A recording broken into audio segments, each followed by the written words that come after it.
Dear friends, welcome and thank you for joining us in this 10-day series on the life of Dona Lucilia. Today is day number 8. I am Father Arturo Lemnikian and I'm here presently at our mother house in São Paulo, Brazil. You have been hearing on these last 7 days on many aspects of the life of Dona Lucilia since she was young to her death, many things that she said, that she did, etc. And I think you have already a nice idea about who she was. And today I would like to go with you together to contemplate a little bit what was her vocation, what was the main aspect of her personality, what God wanted of her, and what was she called to reflect. And is there any word that we can find that can summarize what Dona Lucilia was and what her mission was? And yes, there is a word, and this word is kindness, goodness, love. She was an extremely kind person, always. And she was called to reflect this kindness in her life, but not only during her lifespan, time of life, but also after death. Her vocation continues after death, as you will see. So, where does this kindness come from? What is the meaning and what is the purpose of kindness for the history of salvation of mankind? If we go to Genesis chapter 1, we will see that God made man as his image and likeness, and that he did it in order for them to have dominion over everything on earth, over all creation. Now, this likeness and image of God has to be reflected, of course, on all creation, but what is the center of creation? What is the most important thing in creation on earth is man itself. So the ensemble of man, which is a society. And this likeness and this image of God has to be reflected on mankind. Now, of all the creatures that God did, there is one that is the most perfect of all, and it is Mary. Mary is the most perfect image and resemblance of God that he did himself, because Mary was going to be the mother of Jesus and the mother of God. And in that sense, she is a little bit divine, because she's the mother of God, even though she is 100% human. But she was elevated to such a degree of grace that she has a lot of divine. And this image of God, Mary, has to be therefore reflected on earth and have to have dominion over earth.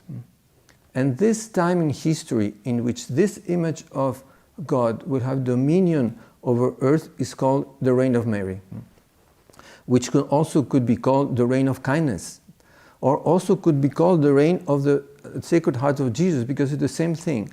The heart of Jesus and the heart of Mary are two hearts united in the same will.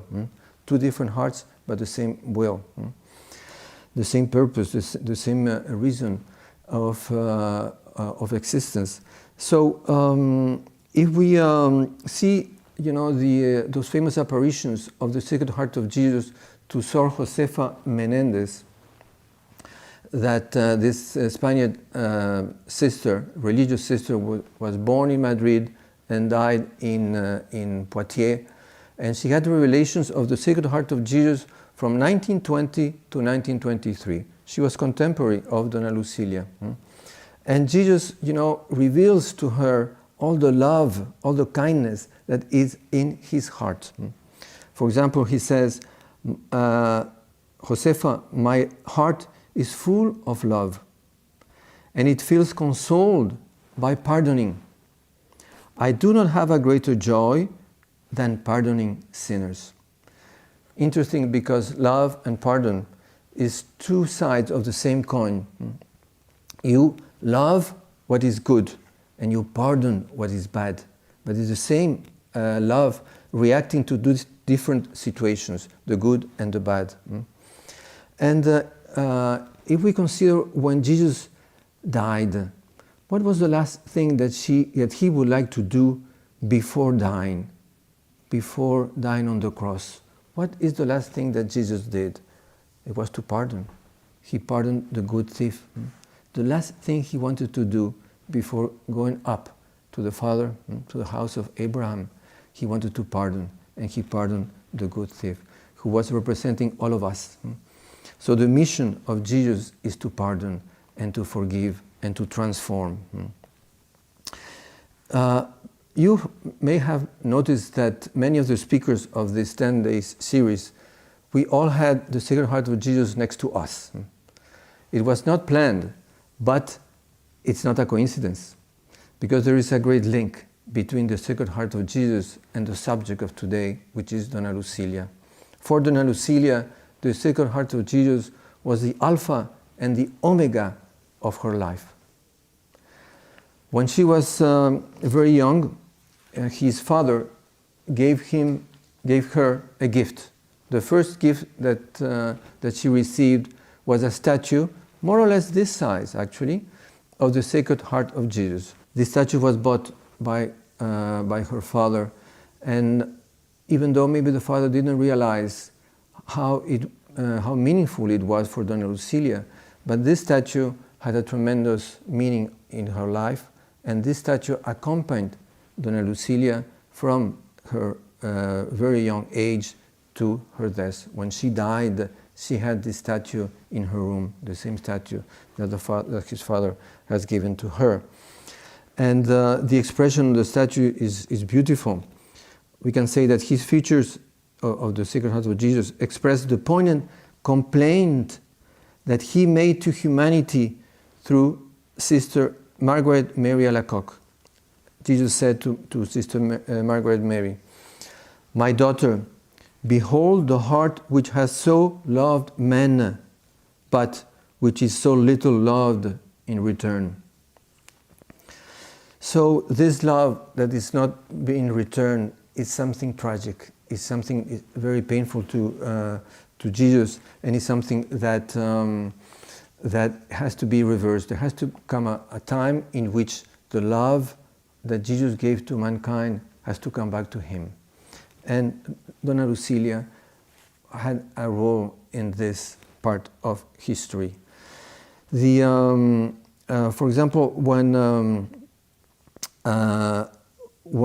she was married, once a beggar came to her house. He was blind, and he asked for food. So she made him come in and went to the kitchen, and they prepared a plate of food for him, etc.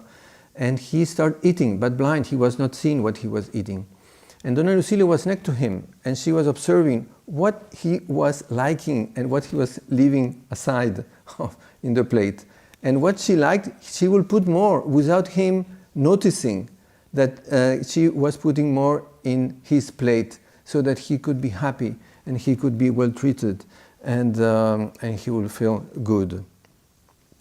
So she was born in a certain type of world. When she was young, the world was in a certain stage, but when she died, the world was completely different. From 1876 to the middle of the 20th century, the world has changed tremendously. And the world went through an enormous transformation from good manners of the well-educated society of the 19th century. It went to the chaotic revolt of the French Sorbonne Revolution, and which was a revolt actually against kindness. So Dona Lucilia never consented with this transformation. She didn't go along. She resisted, but she stayed always the same. And she dreamed with a world of kindness, of the Immaculate Heart of Mary and the Sacred Heart of Jesus. She dreamed with that love that bears all things, believes all things, hopes all things, endures all things, as St. Paul tells us in his first letter to the Corinthians. So, by not accepting the path of decadence of the world, in which she was born, Dona Lucilia was at the same time the last ray of light of a certain era, and she was the dawn of a new time. So being her kindness was kind of the morning star. You know, the morning star is that star that appears at night, and it's the last star of the night which announces that the sun is coming, that a new day is going to come. So a new day of kindness is coming, and it is the reign of Mary. And Lucilia was kind of a morning star of this reign. Once her son Plinio, in 1950, he had to go to Europe. Lucilia was 74 years old. And she didn't like her son traveling by, or her daughter traveling by plane, because she was afraid the planes in those times were not so safe. You know, well, today they don't fly anymore, but it was not safe as in those times. And so she didn't like, you know, to be announced that Plinio was going to take a plane and go to Europe. So Plinio did something else. He just told her that he was going to Rio, you know, not too far away. Actually, he went to Rio because the plane to Europe left from Rio. But he just told him half the truth. And he talked with his aunt and Silly, and he told her, please, I'm going to leave with you a bouquet of flowers and a letter. And when I reach Madrid, which is my destination, I will send you a telegram. And then you will go to Lucilia, to my mother, and you will tell her that I'm already in Europe and I'm safe, and you will give her the flowers and the